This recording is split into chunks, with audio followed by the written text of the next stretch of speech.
Tá, aí vai ser um bate-papo mesmo, eu com a minha experiência de treinador e de dirigente também esportivo, para conversar sobre um tema de psicologia com duas feras, né? Mas eu tô querendo assim, é jogar na mesa, jogar no vídeo, jogar no áudio, justamente essas dúvidas que pairaram sobre minha cabeça em muitos momentos de dificuldade aí ao longo da minha carreira. Então, assim, a gente está falando sobre o treinador, sobre a importância da psicologia atuar na cabeça do treinador. E eu queria saber de vocês duas, assim, esqueçam o Rogério Ceni hoje e esqueçam o Vanderlei Luxemburgo. Esqueçam exclusivamente, mas os coloquem no bojo de todos com quem vocês já trabalharam. E, assim, vocês conseguem chegar chegando realmente nos treinadores para adquirir a confiança deles, porque jogador a gente sabe que mandou fazer, ele vai fazer, com boa vontade ou má vontade ele vai fazer. Agora o treinador não, o treinador rejeita, o treinador fecha a porta, o treinador não deixa entrar, porque tudo é melindre na cabeça do treinador, que se transporta todo o ambiente do CT, todo o ambiente do vestiário. Vocês conseguem fazer entender seus treinadores o quão importante é a psicologia, a atuação que vocês querem ter, essas coisas todas? Vamos lá, acho que a minha fala vai muito de um relato de experiência, né? É uma questão bem pessoal da minha vivência. Eu vou fazer 4 anos que eu estou no futebol, então não tenho muito tempo no futebol. E assim, falando do que eu já vivi com as comissões, com que eu já trabalhei, o meu viés sempre foi o mesmo, né? Eu sempre apresento a psicologia, as ferramentas, como pode contribuir para as comissões técnicas, falo quais são as minhas perspectivas sobre o clube, sobre o time, sobre o perfil, né, do time. Mas assim, essa dança, esse diálogo, essa aproximação, ela vem muito da abertura do treinador. Depende muito da abertura do treinador. Alguns eu consegui atuar mais de perto, conquistar uma confiança e outros não. Acredito que muito ainda o que você falou, existe algumas questões bem fortes como milindres, algumas inseguranças, desconfianças. Ainda eu percebi isso em algumas comissões com que eu trabalhei. Então, a minha postura é de ir devagarzinho, né? Me aproximar, conhecer, mostrar o serviço e aí perceber qual a abertura que a comissão técnica poderá me dar, né? Eu reconheço, conhecendo um pouquinho o perfil de treinadores, de uma maneira geral, sem entrar nos detalhes que você, Maíra, e a própria Eliana também disse sobre esse abre e esse não abre. Tem alguns que realmente não abrem a porta e são desconfiança total. Mas como vocês são as experts em relação, vocês têm a técnica do conhecimento da personalidade do indivíduo, de traços, enfim. Mas eu queria, Maíra, aproveitando agora a presença da Liana, a gente entrar naquela seara, que é uma seara minha e que há interesse no futebol, no Brasil de uma maneira geral, que é o futebol brasileiro. Afinal de contas, nós somos brasileiros, nós estamos aqui, nós recebemos agora 2 treinadores que estão mexendo com as nossas cabeças e as nossas emoções, 2 treinadores que vieram de fora. De certa forma, isso está trazendo, entre aspas, um prejuízo para a figura dos nossos treinadores e, ao mesmo tempo, um benefício de algumas deixas que eles estão deixando, que eles estão aplicando nos seus clubes para a gente aprender. Mas quanto que a gente pode atuar para que o jogo brasileiro, essa maneira de estarmos no espetáculo, seja uma maneira mais equilibrada e menos emotiva, mais mental e menos emocional. Ou seja, muita cera, muita simulação, muita agressividade com a arbitragem, enfim, O que a pressão que está à volta na semana, no dia a dia dos profissionais de futebol influencia nisso? Como vocês podem entrar nisso para nos ajudar, nós, treinadores, dirigentes, profissionais de futebol, que estamos vivendo essa enxurrada de pressão dia após dia? Bom, vamos lá, né? Primeiro, esse ano, como a gente falou, veio o VAR. E veio o VAR com uma adaptação também da arbitragem. Então a arbitragem também está entendendo como funcionar com o VAR. E como ser justo com o VAR. Que às vezes você vê um lance em um jogo e um lance em outro jogo com decisões diferentes. Qual é a consequência disso? Você superdimensiona as emoções nos atletas. Porque o atleta, ele já vai ficar refém de uma televisão e de uma interpretação. Então a gente está passando por um processo de adaptação, sim, de um aparelho novo na qual a arbitragem está se adaptando. Tanto é que já existe uma diferença entre o campeonato estadual, as finais, entre o primeiro turno do brasileiro e agora, o segundo turno do brasileiro. A demora em resolver 10 minutos para você resolver um lance, a tal da linha ali de impedimento, que às vezes manda uma foto sem as referências, aí fala, não, aqui é porque estava um dedo acima, o outro não estava. Isso estressa. Por que estressa? Porque a gente vive num campeonato, em vários campeonatos, na verdade, com muitos jogos, na qual você precisa sempre de resultado. Então, a partir do momento que você reequilibrar, começando pela arbitragem, e depois, o atleta, a equipe, sabendo interagir com isso também, você vai minimizar esses efeitos que estão acontecendo. Né? Que eu acredito que esse ano foi um pouco atípico e está sendo um pouco atípico. Ano que vem vai ser melhor e daqui a 10 anos talvez isso nem seja mais uma questão a ser falada. Mas eu acredito que essas emoções estejam ligadas ao excesso de jogos, excesso de viagens. O futebol brasileiro é emoção. Se você der uma lambreta na Argentina, o adversário vai dar um soco, porque isso é inadmissível. Aqui é um talento isso, aqui é um benefício isso. Então o jogo brasileiro, ele tem a emoção. O grande objetivo é como gerenciar esse emocional para não perder a nossa característica e você ter um resultado. Eu acho que chegou a alguns pontos. Essa manha, essa agressividade dos nossos protagonistas, comissão técnica, treinadores, dirigentes, vem de uma história, de uma data longa, né? Muito antes. O VAR chegou hoje e a gente não tem como colocar. Realmente eu acho que é uma seara, treinamento mental, assim, como levar para dentro de um vestiário. Liana, eu só estou completando um pouquinho a Maíra aí, mas eu vou só dar mais uma pimentada. No vestiário, por exemplo, uma coisa que sempre me incomoda como diretor e como treinador eu era mais incisivo, diretor você tem que ser mais, tá ali pondo panos quentes aqui e ali, mas o jogador fora de foco para treinar e para jogar, dentro do vestiário pensando em coisas que não são o jogo.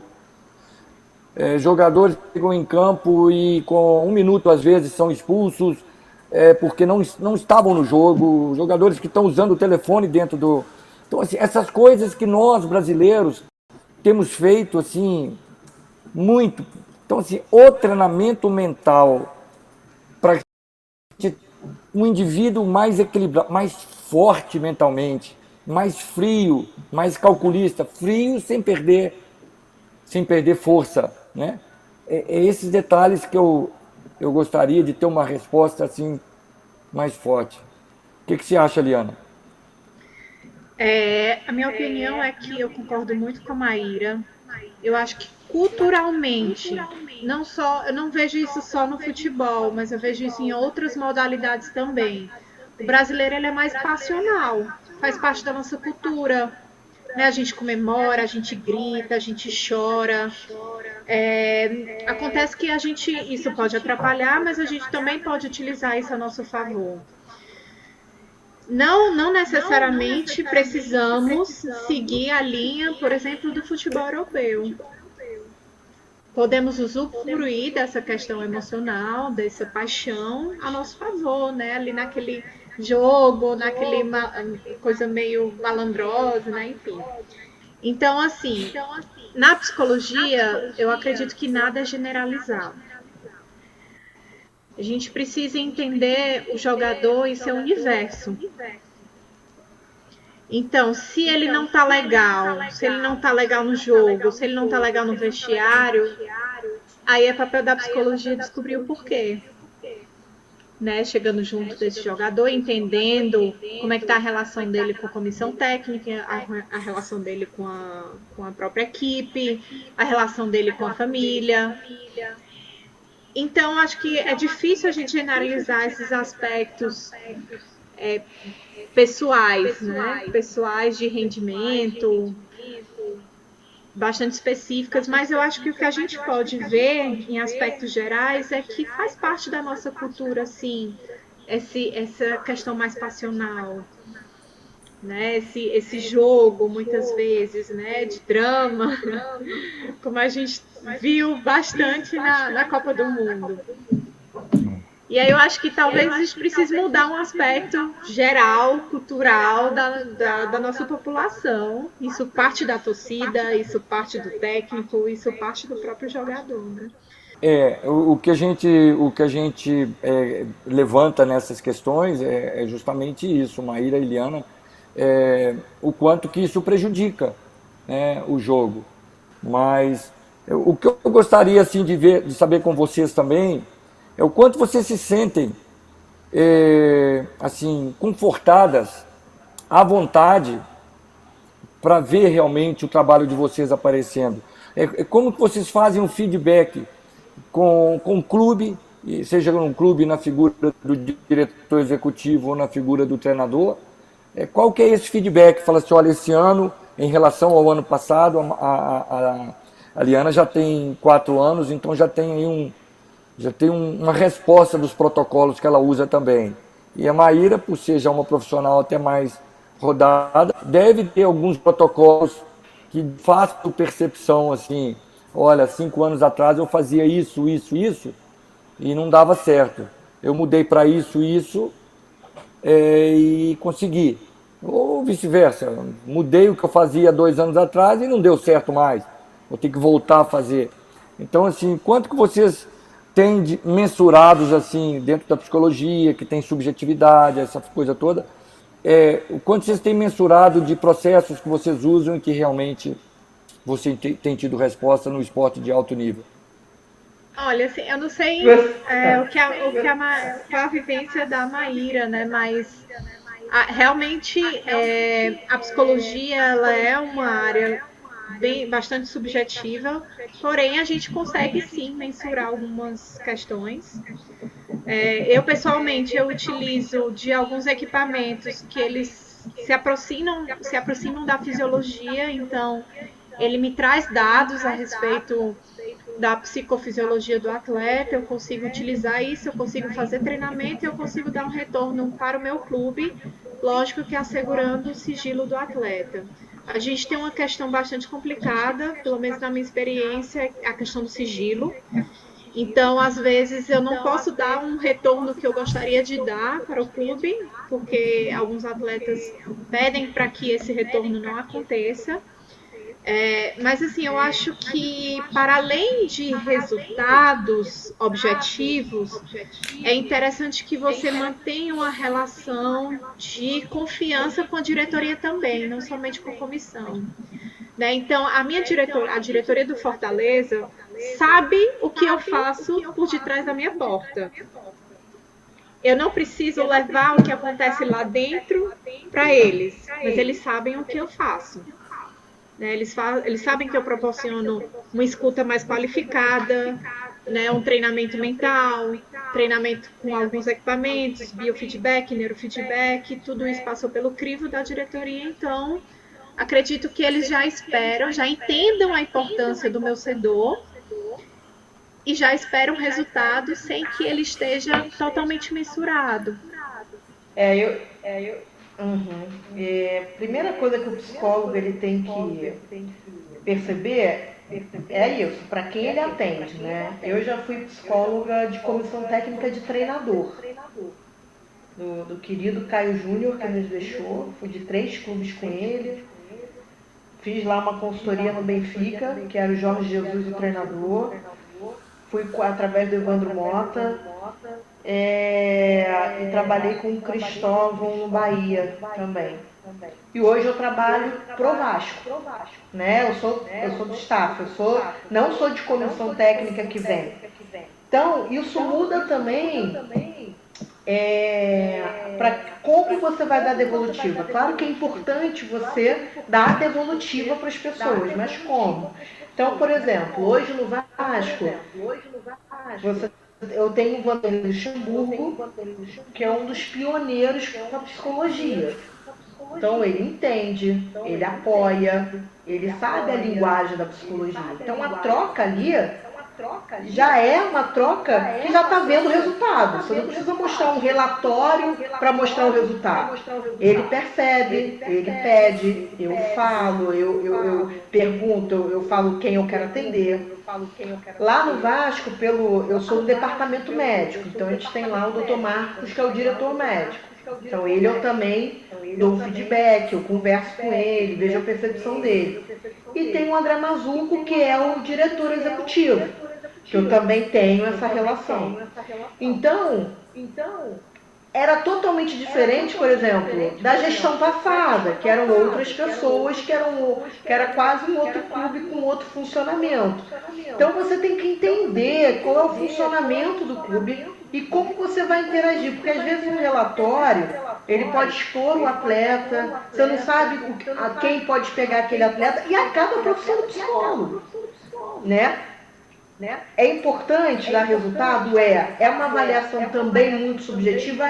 Mas você pode dar níveis de rendimento, pode mensurar, seja através da psicofisiologia, seja através do método experiencial, que é a forma que eu faço. Cada psicólogo vai ter um método para você dar algum tipo de mensuração, referência e dar esse retorno. E aí, para complementar, nossa maior propaganda de resultado são os atletas. Como que a diretoria vê?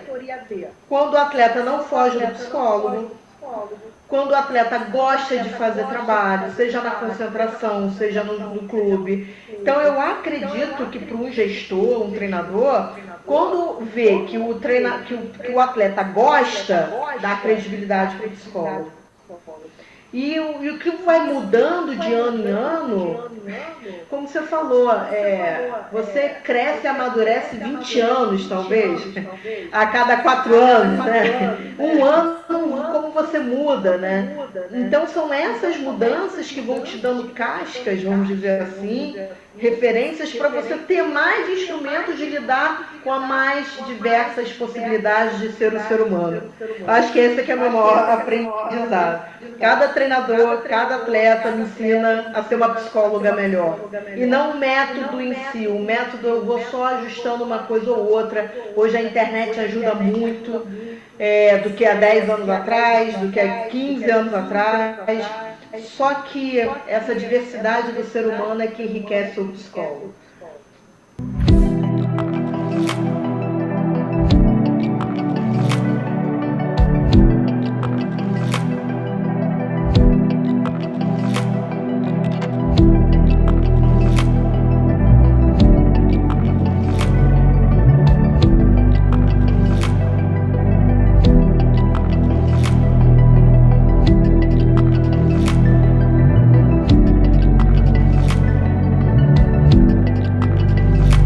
Olha, eu acho que eu estou fazendo alguns questionamentos, estou provocando algumas coisas muito fáceis para vocês responderem, sabe?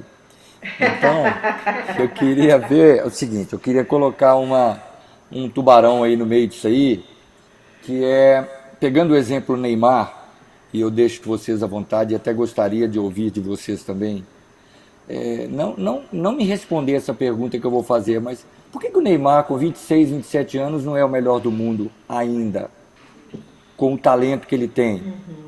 Né? Mas o que eu queria é uma frase que a gente escuta muito, que eu fiz questão de anotar aqui, no futebol desde sempre. Quando o menino começa a subir no salto alto, quando o jogador, seja ele oriundo de classe humilde, a maioria dos nossos jogadores são, mas o vir de classe humilde não significa problemático na personalidade, essas coisas. Eu acho que tem mais na estrutura familiar que o indivíduo tem, dele vir desestruturado ou não, para ser mais ou menos problemático. Bom, mas a verdade é que o menino vem. A gente está cansado de escutar histórias aí de super-heróis do futebol que saíram do nada e chegaram ao tudo, em termos socioeconômicos, essa coisa toda. Então, como atuar, e vocês já devem ter tido vários exemplos, diretamente com esses garotos, para que eles abaixem a bola, para que desçam do salto, e que a gente tenha craques chegando aos 35 anos, craques verdadeiros, craques grandes estrelas, que terminam suas carreiras muito precocemente, porque se enfadonham do estrelismo. A gente não vê jogador como o Neymar chegando aos 30 e 32 anos fazendo as coisas acontecerem. Então, assim, o que a gente faz? Que tipo de intervenção vocês têm no dia a dia com o garoto ali, aquele menino que está ali, saiu dali de um ambiente, de uma comunidade carentíssima, de problemática demais, e hoje já está com um carro top, já está comprando um apartamento ali, e dentro de campo dá problema para nós. Hoje em dia a gente teve uma mudança. Hoje em dia não, né? Já vem há algum tempo que a gente vem sendo agraciado pelo certificado como formador, né? Em que o clube ele se responsabiliza não só pela formação do atleta, mas pela formação da pessoa. Eu acredito que talvez, e se isso for inserido de uma forma responsável, de uma forma comprometida, a gente já consegue mudar o perfil de muitos jogadores. Através da educação, através de ensino, através da boa convivência com a família, com orientação. Faltava isso nos clubes, né? E hoje a gente já consegue perceber essa mudança. Nós temos assistentes sociais, psicologia, pedagogia, eles são obrigados a estudar. Então, tudo isso contribui na formação da pessoa. Claro que outras questões interferem, mídia, família, coisas que fogem do controle um pouco do clube, mas se a gente faz esse trabalho de novinho, essa orientação voltado para esse tema, a gente consegue resgatar, a gente consegue direcionar a maturidade desses meninos.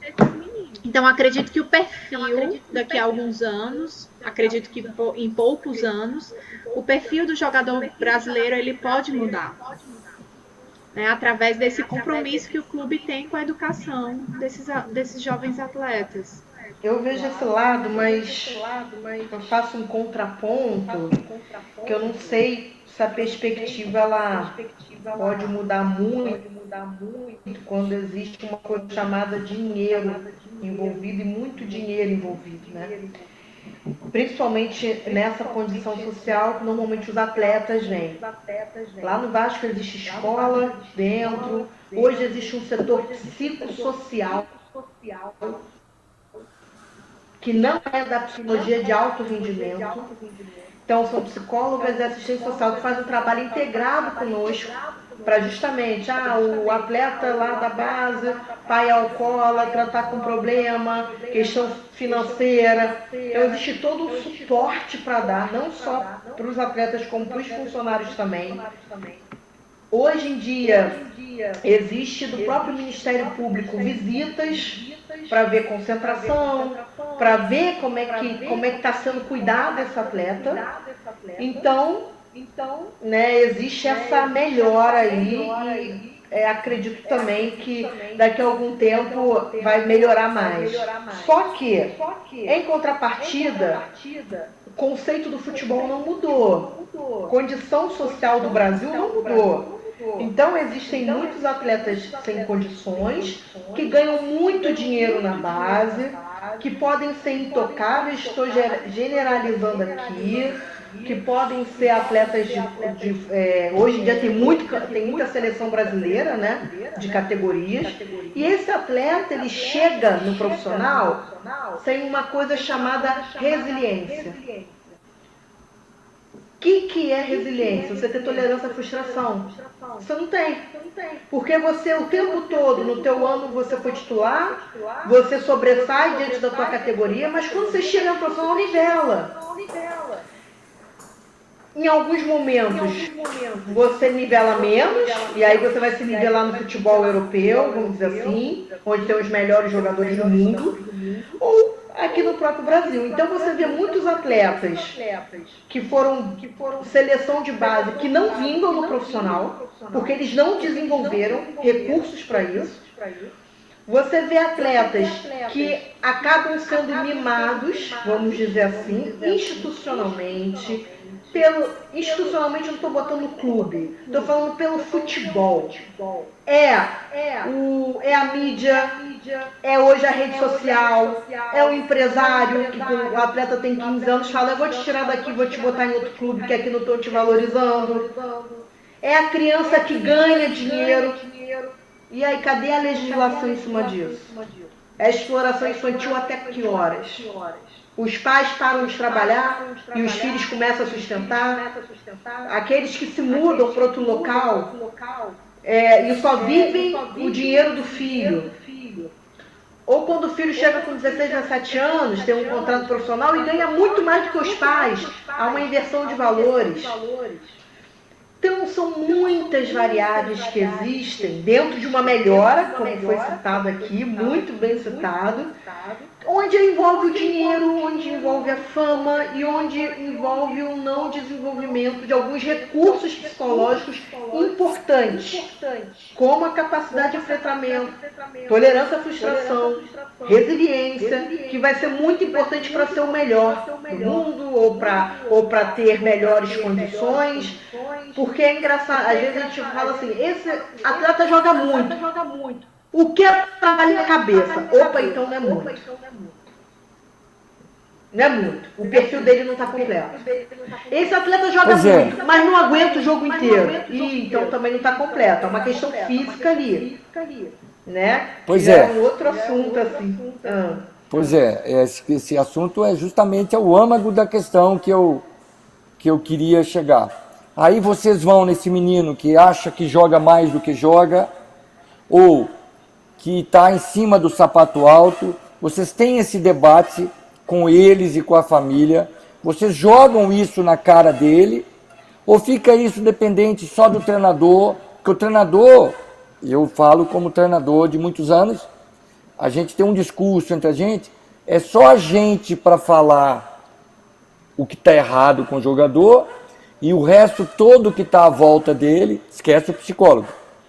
Empresário, irmão, namorada, esposa, filho, tio, mãe, diretor, torcedor, é para falar bem.